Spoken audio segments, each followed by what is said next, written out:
Hello everybody and welcome to another edition of Magic Minds, proudly sponsored by CoolStuffInc.com, Mana Traders, as well as Twitch subs and Patreon supporters just like yourself. I am Evan Irwin, and we get started each week by saying hello to my two co-hosts, Power Dragon. Hey, what's up everybody? Ruben Bressler. Good evening. How's it going? It's a lovely Wednesday evening here, and if you missed our pre-show, patrons and subs to this channel get access to all that content early. And with that, we kick it off with our first pick in our giveaway. Get your chance at $50 worth of anything at CoolStuffInc.com by typing !raffle in the chat, but sub first to get 2 chances to win and support your favorite streamer with your suggestions at the end of the show to see who we raid tonight. That is thanks to our sponsor, CoolStuffInc.com, where you can find cool stuff in stock every day. And we start off this week a little bit off from what we had started a couple weeks ago. And a couple weeks ago, we were talking about the bounties, and someone threw out 100K, and then there was 150K, and it kind of started going up. And at this point, we're to $2 million. Yeah. There is a store in Spain that will treat you to an entire lavish vacation. Take the ring to them, sell it to them for $2 million, and enjoy some paella, and then come back home a billionaire. And you know, I have to say, the wild thing is that when it was $1 million, I'm like, I could come up with some creative ways that I could do something other than sell it and probably make, I don't know, 3/4 of that.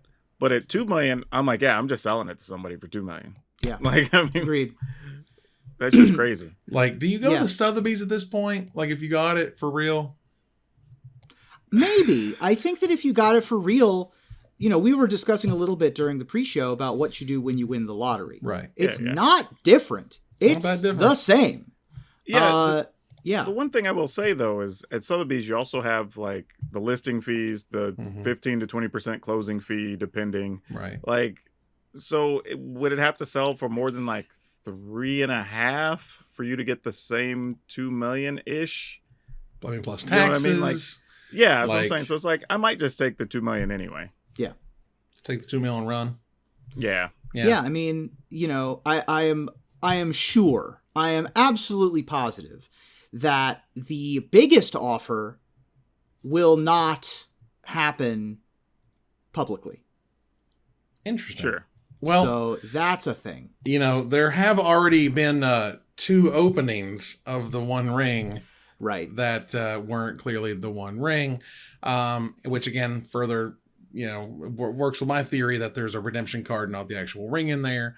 But either way, the idea that $2 million for this one Magic card, the fact that you can open a pack of Magic the Gathering cards and there's millions of dollars inside, at which point do you feel like Wizards is like, maybe we went too far? Because Wizards has fought many, many years and many courtrooms over the G word, and that's gambling, and, you know, packs as loot boxes and what comes out of those.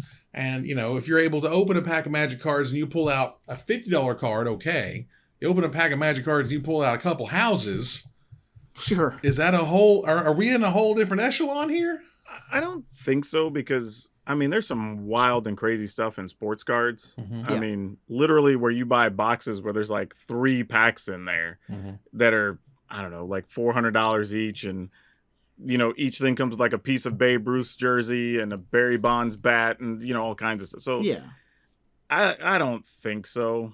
I think if they're not, they'd have to go after the entire collectibles market at that point. And it'd just be a ridiculous house of cards that I don't think anybody's really wanting to press. Yeah. I think that you're right that it is, they're right to be worried, but we've already opened this Pandora's box with what you just said. They've already repackaged golden tickets in packs of cards before, just because now it is in a pack that includes gaming tokens. That doesn't make any difference, really, because the gaming tokens don't have any, like, the more expensive things that we're talking about don't have any different effect. If this one of one ring had a different effect on a game and was legal in tournaments, that's a different story. But in this sense, I don't think that you can make the argument. I mean, you could make the argument, but I don't think that it would hold water, that it is straight up actual gambling. There's no competitive advantage, right? So Exactly. Because while you have a $2 million version, there's also the $15 version. Yeah. You know, like, now, so, there are still loot boxes. Like, there is still the gamble. But I don't think that this is any more of the gamble than this isn't breaking new ground on gambling laws, in my opinion. Well, I mean, again, the actual loot crates still exist too out in the world. This is and a have slope. been banned at different places around the world too, though. It is. Yeah. It's not a slippery slope. This is just a slope. It's the slope that we've been on for 30 years or whatever, but it's still the slope. Now, that said, we move out of our first pick to gather the townsfolk thanks to our sponsor, Mana Traders, the best tool to enhance your Magic Online experience. Use the code MAGICMICS for 12% off your next subscription to Mana Traders. Tell them we sent you. We appreciate their sponsorship of the show. Now, this kind of goes into this a little bit in that, things are expensive, and let's take a look at it. But there was MagicCon Vegas officially announced in terms of there are some details for the event coming September 22nd through 24th in Vegas, of course. They're going to have the World Championship, which is huge, the Command Zone, $100,000 limited open event, which we'll get to in just a second, which is the main point of contention for a lot of people, of course. Cosplay contest, game nights live again, which is going to be great. The preview panel they've been doing there, as a bunch of other stuff, which is going to be great. So they just kind of laid out all the options that you can do, the VIP packages and stuff that you can get as being a part of the show, which is sweet. But the $100,000 limited open is a whole thing. So it's weird, a little bit weird to me, I guess, just to start off, in that a lot of people have clamored for large competitive events, but I don't know if they were all clamoring for large competitive limited events. You know what I mean? Versus like a constructed event. Am I wrong on that? That's totally fair. And there's nothing wrong with limited event. I just thought it was a little interesting that, we've been like Grand Prix and Pro Tours and big money, competitive events. Well, this is definitely a competitive event. So that said, first of all, you will have to buy a badge to get in the door. That is expected. And then secondly, it is limited to 2,000 players, and the entry is $160. Is that correct? I wanted to make double sure here. Yeah, so basically it's a $200 entry. It's more or less $200 in order to play. Because you got to get your badge and you have to buy the event fee. Correct. And so how do you guys feel about a giant limited event for tons of money? I'm with you. I'd rather it be constructed, but I don't have a problem with the fee or whatever involved. The only thing I would have probably asked for is I guess they have it capped at 2,000, but have some type of, I don't know, overlay that hey, if it goes over so many people, we put so much money per entry into the prize pool or whatever, something like that. Mm-hmm. But beyond that, I mean, I can tell you behind the scenes, there have been multiple people I've spoken to that have pitched ideas on doing these huge prize Magic events with high dollar entries, even as high as, I've heard it discussed as much as $350 for very large prize pools. But a lot of the issue was how many people would pay for it. I think we're now at a point in Magic where people might, and we're about to find out. Vegas is the only place this could work. I think, to be clear, in terms of work enough that you would be confident enough to get the space, get the event out there, get it ready, get it promoted, and get people trying to be excited to sign up for it. Now, this blasted into a whole discourse on the magic of social media, where everyone got to show their butt at how they don't know how to plan events. Both of these things, I want y'all to listen. Both of these things can be true. It can be very expensive to hold an event, which it definitely is. They can also make money if they sell out of this event. Yeah. Mm-hmm. These both can be true. It's okay that both can be true. And in fact, the answer is usually somewhere in the middle, where it was expensive to hold. They didn't make infinite dollars. They might have made a little bit of profit, but the whole damn event's expensive to run. So you're not always going to running all the way to the bank with all this money, because you have a profit margin in there somewhere. Right. Yeah, that was weird. The discourse around the fact that people were this was baby's first tournament, apparently. People couldn't figure out how events could be run. Calculate entry fees. Was absolutely wild. On the one hand, no, they're not running a charity. They're allowed to make money. Right. On the other hand, they're not making money hand over fist. If you want to make money hand over fist, you leave the building that you're currently in and you visit any of the casinos that you can see from the doorway. You use one of their ballrooms. It'd be a lot cheaper. The outrage over this was spectacularly disconnected from reality. And I think it's partially to do with the fact that we haven't seen a large scale live competitive Magic event in enough time now. We're going to feel old again. The half-life of a Magic player is like a year and a half, right? Oof. So, and it's been a minute since we've had a live competitive Magic scene. This is effectively a Grand Prix, and it's been actual 5 years since we've seen a Grand Prix. So at least 4, right? So some people didn't understand where they were coming from and where Magic is going. Huey Jensen is in charge of all of the competitive organized play. This is probably one of, if not his very first initiative things, which is also why I'm not surprised that it's a limited event, right? It's because you want to show off the new set. Right. Well, if you open it to as many people as possible, because they can just get cards at show up, pay the entry and fee, sit down, battle. We've seen Pro Tours and Grand Prix that were like, hey, a new set's come out. It's constructed, and no one plays cards from the new set, and that's bad advertising. And also, Standard's 2 years now, not just one. So there's even more of a fight at the mountaintop. So I'm not surprised that it's limited. I actually think it's probably smart that it's limited, because it shows off the cards more. Now, hopefully, they've evolved a little bit in their coverage and showing how to show off the cards. But in terms of showing off the cards, 100% of the cards that they'll show on whatever live stream of this there is will be from the set that they're currently selling.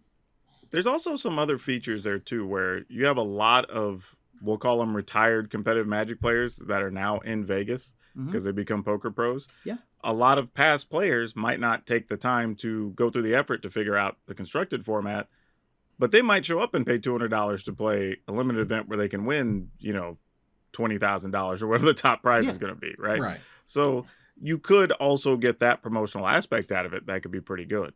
Right. But as far as operating expenses, I mean, you've got a 2,000 person event, which means you're going to need one of the largest ballrooms they have available there, right? Which is going to be one of the most expensive because they're not priced per square foot to scale. They're priced on what you can pay. And a lot of times those largest ballrooms go to like doctors' conventions, car clubs, whatever. And they know people will pay that. So those are going to be expensive. You're going to need probably, 50 staff.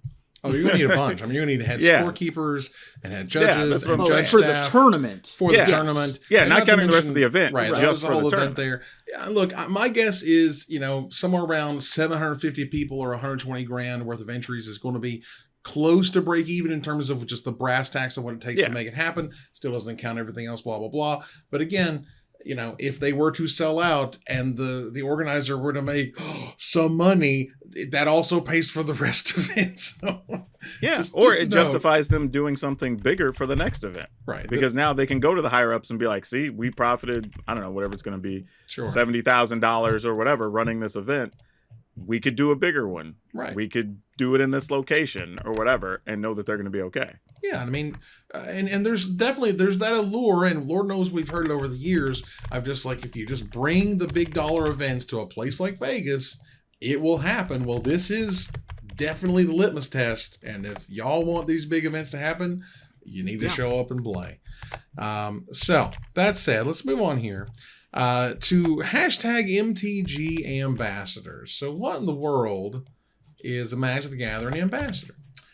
This kind of came out a little, I would say a little strange in some ways, in that you would see a bunch of announcements from various content creators of I'm an MTG ambassador, I'm an MTG ambassador, and people were just like, this is cool, yay, raw high five, and then be like, and what does that mean? And then they didn't really define it, and then that kind of went on for a while, and Wizards did put up a page that explained that MTG ambassadors are creators in the community, and they're going to make some content in various variety of ways, and Wizards are going to reward them with a variety of products and sneak peeks and things of that nature. And this is ultimately somewhat of a new initiative, but it's also somewhat of an old initiative in that there's tons of game companies out there that have these creator programs, big or small, of the people who spend their time, helping out your game, getting the word out, being a positive effect on the community and or the messaging out there, and rewarding them for doing so. Oh yeah, but I mean, it's like clothing brands, jewelry, whatever. They all have Makeup. ambassadors. I mean, yeah. So that's why when I saw everybody freaking out, I'm like, what is this even all about? Like, you didn't get invited to the club, or your favorite creator didn't get invited to the club or whatever. Right. Like, okay, but great. Like, be happy for the people who are going to get something. Yeah. They worked for it. They got recognized for whatever reason, whether it's building a community, making awesome content, running some series of tournaments, whatever it is they do, that fills a gap that Wizards felt they needed. And yeah, good for them. Yeah, I don't see this as anything but good news. And also it lets them silo certain creators, not silo, use certain creators in a different way than, instead of having everyone in the lumped in the middle. Because for a long time, people who weren't streamers, or at least weren't primary streamers, didn't really have a thing to do, didn't really know what to do. And now that we have TikTok creators more specifically, and YouTube creators more specifically, in addition to Twitch, in addition to other types of content, Commander, writers Gameplay, and things right. like that, this is just another way for them to more specifically tailor to the people who help advertise their game. And I think it's a great thing. And whether I know the details or not. Exactly. There's the other reality too. And this is, I don't know, maybe this is why you have me on the show, because I have the harsh takes and I'll take a bullet. But a lot of creators don't deserve to be part of the program. Like, just being real. We see people complain all the time why they don't get included for a thing or don't get invited to this or that, but then they're just not putting in the same amount of time. They're not making their stuff any better. Hell, we talked in the pre-show about a guy who hasn't changed anything in 5 years and, really brought attention to himself and didn't do anything. So, there's some people that just don't deserve it, and you're not helping the company out. Whether we care that it's $1 billion company or not, that's a different discussion. But the company still has to have a return on their investment for their time or money or effort. Right. And if you're not helping them get that, at some point, they're going, you know what? We need to get a crew of people that we know are going to get us something for what we're giving them or whatever. Let's go ahead and cultivate this group to be what we want it to be. Right. Yeah. And you have a company that, I get the crazy cynics out there. I understand you can be as cynical as you want to be, and Lord knows I've interacted with them so many times in that, this is just a thing for Wizards to control these creators or make sure that they have the message or blah, blah, blah, blah, blah. And you have to look at it from the other side of it in terms of if I'm a marketer for Wizards and I want to get the most bang out of our buck, well, I'm going to send product because that's the thing that costs us the least. This is just brass tacks bottom line. And the people who get it are going to love that and appreciate that. And that's going to give us value, and they're going to get value out of that. So they're going to make the content, and all these things work together. That doesn't mean they're paying them off for their shills or whatever. It's no, this is a relationship with a company that you clearly have an attachment for, a game you have attachment for, and things you want to celebrate. And they're helping you do that by giving you parts of what they make. For sure. Well, I would even say those special kits you see, they send out every other set or whatever, where I think I got one for one of the Innistrad sets that came with a little lantern and some apples and whatever. Yeah. There's creators who were getting those and you never saw anything about them. Yeah. Right. So Wizards is going out and having custom stuff made and sending them to 50 people or whatever. And you might see 15 things out on socials. So at some point they're going to look and go, look, we spent whatever that was, probably $15,000, $20,000 producing these things and shipping them and whatever. Right. And we got maybe $5,000 worth of marketing effort back. You're not going to want to keep doing that. And I'd almost bet that's where some of this originates. Sure. I mean, you only have so much money you can spend, right? Yeah, I think that, you know what, you touched on something that I bet is exactly what it is, which is the kits. I bet that is specifically the kits. Mm-hmm. Mm-hmm. And if you're named as an ambassador, I bet you have to do something specific with the kit to continue to be an ambassador, to continue to get those kits. That's probably what it is. That makes a lot more sense in my mind than what the zeitgeist was saying. Well, it also presents I'll expectations, right? So, well, yeah. Every time I've gotten a kit I've tried to make 2 or 3 pieces of content out of it. Right. Most notably, I think I got one for, actually I still have it sitting over there, for New Capenna. And it came with this flute with the halo junk or whatever, Yep. the glowy water or whatever that was, Yep. a thing of sheet music or whatever. And I literally found an app. I figured out the timing of the music, played the actual music from the sheet music. I did a thing tasting what Halo tasted like or whatever. Yep. And they were so amused by that. But I'm what else was I supposed to do with it? You sent me some things that are so weird that I got to do something, you know. I mean, that's Right. great. You know, But whenever they I literally received, said nobody else did anything with it in that kit from like Yeah. with the sheet music or whatever. I was the only one. And And I'm like, that's- how is that even possible? that inspires Yeah. me to do more with the stuff that I get sent. Because I would get stuff sent. I got a Battle Spirits Saga box that I did a box opening with. I got used to get D&D boxes, and I was like, Yeah. hey, here's some cool stuff. But that is a much better way to do it. I like what you did, and I will say if this, I'm though. ever sent anything ever again, I will. There make is something one more. thing that I believe was a holdup for some people in the ambassador program, from what I understand, is that they do want your metrics from whatever related marketing effort they have. Sure. Oh, You know, Sure. and to me, I'm just like, well, yeah, that's understandable. If I'm an ambassador for your thing, that's just the way it goes. Like, I have a couple of partnership deals, and if anybody ever asked, I would show it to them. Like, that's just right. part of the deal. Right. You And, know, and like- from, the marketer, business side of things, like I could go and look and try and track down the exact piece of content you made for that exact thing that I sent out. Exactly. Or we could have in the agreement that you send that to me so I can just pop it in the spreadsheet. It's going to go into that spreadsheet anyway, whether you give me that information or I go find it myself. And then that's going to go into a nice big presentation that they're going to show somebody so they can keep this program running. Exactly. That's how all of this works. Again, it's giving them the stuff that they can justify the spend, the time, the effort. Exactly. So, again, this isn't like some crazy backroom deal. This is a game company doing standard community involvement, sponsorship type, opportunities. So, moving on here, let's take a look at some interesting promos. I love promos. Promos are fun. And win awesome promos and qualify for the second Pro Tour of 2024. There's upcoming regional championship qualifiers, and goodness gracious, an offer you can't refuse. Now, in the cutest damn way, it's a Jace kitty. I'm not saying we were ahead of our time at SCG wanting you to make cute animals as planeswalkers, but yeah. just Who's saying. the That is kind artist of a on cool this? card, honestly. Miho Erie, I think is the way you say Okay. that. Yeah, I mean, this is great. Oh, it's It's amazing. very cute. So that's incredible. There's a Death Shadow. That's absolutely fantastic. Yeah. I love that. And down here is a Dragon Lord Silumgar, which is for the regional championship. And for those... Man, that's the biggest miss to me, because I'm just like, that didn't even get hardly played in Commander. Like, nobody Yeah. wants or needs that. It's not valuable. It's not played. Yeah. No clue, because the other ones are kind of like legit solid bangers. I don't know why that's in the pile. Yeah. It's a I little don't- strange in some ways. It's a weirdo. I don't know why that isn't like an ancient copper dragon or something. Yeah, that would be a great choice, actually. Yeah, I mean, something a little more, casual leaning, as it were. Yeah. But again, Yeah. this is a competitive event. But again, Dragon Silumgar and competitive question mark. It's neither competitive.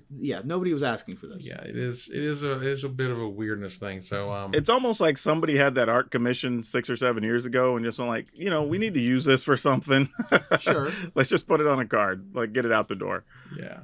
So this funny thing that popped up. The printed tokens for Lord of the Yes. Rings are Tolkien creatures. Yes. Yeah. Tolkien creature halflings. Now this is not in Arena. I went and looked. Yeah. In Arena they are token creatures, but in printed they are Tolkien. Yep. Which you can't not love that. You can't not love it. I don't know how you can't love that. It's They a had a nice lot of- attention to detail. They had a lot of fun with this set. You could tell. I like it that Wizards, when they let the Magic team be creative with the other IPs. I didn't have that feeling with Stranger Things or with The Walking Dead. I didn't feel like there was really anything special going on with the cards. Sure, the number 11 was on the 11 card. Okay. And they're friends forever instead of the partner because it's friends Yeah. and there's a mechanic and blah blah blah. But the Street Fighter Secret Lair, you could tell. You could tell that fans of Street Fighter Yeah. made those cards. Oh yeah. And you can tell that fans of the Transformers made Transformers cards. And you can tell that people who love Lord of the Rings made the Lord of the Rings cards. And this is just another example of that. Yeah, I felt that way about the Warhammer stuff too. When I saw Yeah. it, I went like, Yes. because I'm not even like deep in Warhammer lore, but there was cards I went like, oh yeah, that's perfect, or that makes sense. So like somebody who played had some input on going like, nope, this is the lore for this. This has to do this thing. Absolutely. And it's great because like between sort of the Warhammer stuff and Lord of the Rings stuff and the upcoming Doctor Who stuff, just what little we've already seen looks unbelievable. People are jazzed for that stuff to come out. Yeah. So this is essentially, these are like feathers in the hat. These are calling cards that Wizards has now when they go to different brands and they say, hey, look at what we did for these brands. Look at how successful they were. Look how the fans love them. You know, look how it brought in new people for both properties, et cetera, et cetera. Like that stuff is amazing. And speaking of amazing stuff, I want these stickers from Japan. I need them in my life. I don't know if you can tell what all these stickers are, but there's Deathrite Shaman and there's Siege Rhinos here. There's the Arclight Phoenix down here. Counterspell. Those are great. These are unbelievable. And apparently you can get them at Japanese WPN stores. I would just, I don't know how to beg to Wizards exactly, but I would beg, please, can we have, look at the Arcbound Ravager, so sick. Like, it's absolutely incredible. Yeah, that's one of those cool things that each continent or area can kind of have their own marketing stuff that's targeted to their area. So it's like, you know, you'll see promos at Magic events, especially at like Magic Cons. You'll get shirts, bags, stickers, whatever that they just don't get elsewhere. But there's stuff like this that's just really cool that occasionally comes across and just like, because I wanted I did some watches, I think like 2 years ago. Oh boy. And I was trying to get one of the green mana watches and I just couldn't get my hands on one. So like, yeah, sometimes it's just cool items you want that you just can't get. Yeah. Yeah, I mean, at the brainstorming down here, the Feldegriff, I mean, come on, it's so sick. I love this stuff. Yeah. I like, excuse me, promo stuff of all varieties. I mean, I'm the marketing guy, of course I do. But it doesn't matter. I like fun, silly stuff. And I thought this was cool, worth noting, because these are very rare pieces. And whenever anything from Alpha shows up on the auction block, it's generally worth mentioning to some degree. We're talking about Lich over here, the original illustration for Lich, and one of the original Swamps. Wow. From 1993. That's great. What are the listed? Where are they listed? I think they're just coming up for auction. I'm not sure if they have numbers yet on them. Well, are they listed in like the Magic Rarities group, the original art page website? Oh, they're coming up over at Heritage Auctions. So okay. Yeah. So they're going to be up for auction. Nice. Yeah, like big dog Very auctions. Good. And yeah, you know, there's some other stuff in here. There's that's Confiscate. Confiscate. Thank you so much. I was like, what is that? I know that artwork. There's a bunch of other really cool artworks that are coming up that are neat. And Soltari Champion's in there. Infernal Darkness is cool. Phantom Monster is another awesome card. Infernal Darkness I might own. That's a cool one. That'd be sweet. I would love that. Yeah, I can't see putting some of these in like my atrium. You know what I mean? Yeah. Like so the Lich and the Phantom Monster, I think I would get some weird looks if that was just in my vestibule, right? Or if somebody went into my bathroom and just saw that. I mean, the Confiscate, I think I could share with polite company. I think the thing to keep in mind and that people don't realize is that all of the old artwork, particularly all of the alpha, beta, etc., that time period, all of these pieces are very small. This is 7 1/4 inch by 6 inch. It's like this. It's a postcardy, a little bit larger than a postcard in a variety of ways. Yeah. So these aren't huge pieces, but they are very important pieces to the history of Magic. Of course. And that's because early on, the process for even getting the art on a card was so different, and the scale they could work with, like. We didn't really have processes like you do now where you can do a whole piece of digital art as big as you want and you can shrink it down. Or even do like a canvas and we can, you know, digitize that, shrink it, whatever. Right. It was just the processes were so different back in, 94, 95 when those actually had to be, well, I guess 93 when some of those were done. Oh, yeah. So we're talking like 92 when those originally started working on. Exactly. And, yeah, I mean, there were no style guides and they didn't sell what anything really was. And, you know, the artists just kind of made it up as they went along. That said, let's move on here to Desperate Ravings. An interesting little bit when they were talking about why are there no Planeswalkers in Lord of the Rings. And I thought this was interesting, that Wizards is officially just throwing down the gauntlet and saying that if there's any IPs that aren't Wizards, as in D&D and or Magic, they're not going to have Planeswalkers in them. That's their thing. They get to have Cool. that be a part of the Wizards. I can't remember what exactly they called it, but the sort of the fabric of how Wizards does things and the way that their characters are represented can be a very unique way that the rest of the IPs don't get. I love that. I think that actually makes sense. Yeah. Yeah. Mm-hmm. That's a great line in the sand to draw. I don't care how powerful Sauron and Gandalf are. I don't care how powerful Optimus Prime and Rick Grimes are. They don't get to be planeswalkers. I think that Magic and Dungeons and Dragons are the IPs that Wizards of the Coast has, and that's what we are. That's what we are. Planeswalkers. We have planeswalkers. You don't get to be planeswalkers unless you join our team. And plus, there is something about like characters that can jump planes and whatever. Like that's just not going to really make sense or fit in a lot of other properties anyway. Yeah. So making Sauron a planeswalker would have been kind of awkward. We would have done it just to do it, so we could say we have a planeswalker in the set. I was kind of expecting Gandalf to be one, but if they are drawing a line in the sand, obviously that's a line in the sand, and that's fine. But if they didn't, I would 100% have expected Gandalf to. Yeah. Well, if you're gonna make Gandalf one, you have to also make Sauron, Saruman, and Radagast one. Mm. Oh, the other wizards, the other wizards, and then the other two blue wizards also. Who weren't even in the set. Right. Yeah. Well, they weren't in the story, right? You said they were in the Silmarillion. Right. They were in the Silmarillion. They were referenced in the Lord of the Rings, but they never appeared by name in the Lord of the Rings. Yeah, but I think that, and I agree, I think it's cool to just say, this is our stuff. And it's a really cool card type that only we get. And maybe they make battles in the next, Universes Beyond thing, which is fine. But the Planeswalkers stay here, which I thought was kind of cool. Which tells us that the Time Lords aren't going to be planeswalkers in the Doctor Who expansion, which I think is noteworthy. They will be legends, yeah. Oh, good call. Absolutely. So let's turn the corner here to the finisher. In Titanic billionaire news, but not Titanic billionaire news, video streaming platform Kick has reached an agreement with Twitch star XQC in a deal reportedly worth in the neighborhood of $100 million for the Canadians' non-exclusive services. Now, that's some hard cheddar. The streaming channel had previously lured stars like Aiden Ross and Hikaru Nakamura with the cheese. So tell me, if Australian venture crypto gambling billionaire magnate Ed Craven came to your door and asked for your live stream, what's your price, Ruben? Look, I'm a cheap date. But if Kit comes a knocking at the door of Casa Bressler asking for my hours, I'm going to drive a hard bargain at first. But then I got to admit, I'd bend like a secret lair foil.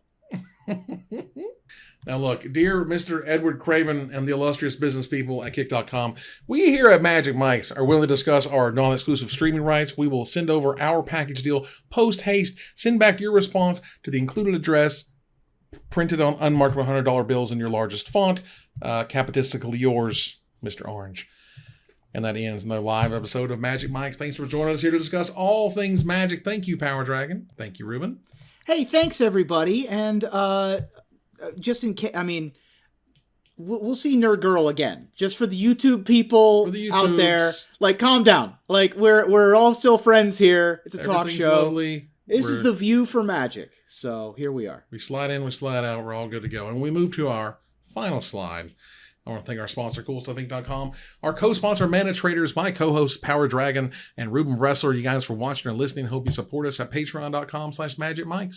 Please follow, tweet, favorite, share, subscribe to everything social that tells people we exist. Catch us online on our Discord, Twitch.tv at Magic Mikes, on Twitter at Magic Mikes Cast, our Magic Mikes subreddit, and the Magic Mikes page on Facebook. Or join us here next week. Same time, same place for another episode of Magic Mikes. Good night, everybody.